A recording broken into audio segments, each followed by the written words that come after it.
Kocha wa klabu ya Mamelodi Sundowns ameendelea kuwathibitishia mashabiki zake pamoja na wale wote wanaoishabikia na kuitakia mazuri klabu ya Mamelodi Sundowns ya kwamba msimu huu wako vyema na uongezekaji wa wachezaji, uboreshaji wa vikosi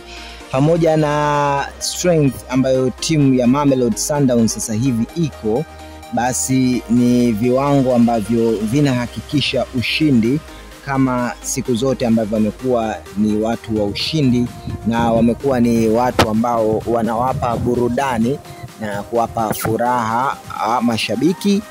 pamoja na hata wale watu ambao wameiwekezea timu ya Mamelodi Sundowns. Mimi ni kukumbushe kwa karibu na kwa heshima na taadhima, kabla hatujaendelea kukupa yale ambayo kocha wa Mamelodi Sundowns ameweza kuyaongea,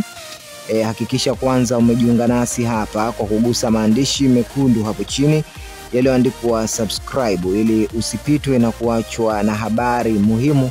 zinazoendelea kutrendi kwenye viunga vya michezo pamoja na burudani.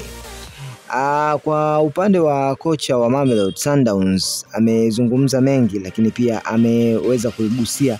klabu ya Simba ambayo inatokea hapa Afrika Mashariki. Simba ni miongoni mwa virabu vya soka ambavyo ukizungumzia kitakwimu na kiuchambuzi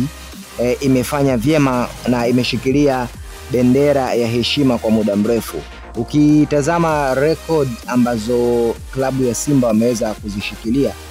na kuziandika, basi utaheshimu na utaelewa kwa nini klabu ya Simba hapa Afrika imekuwa ni klabu bora miongoni mwa zile 10 bora zinazozungumzwa masiku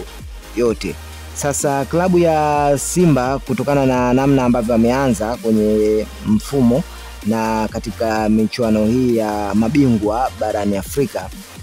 kuna namna kama kuna makosa madogo madogo ambayo kila mtu amekuwa akiyanena ama kuyajadili kwa upande wake na kwa tekniki zake, lakini pia kwa fikra zake. Ukitazama upande wa mashabiki walikuwa wakijaji kwa namna yake.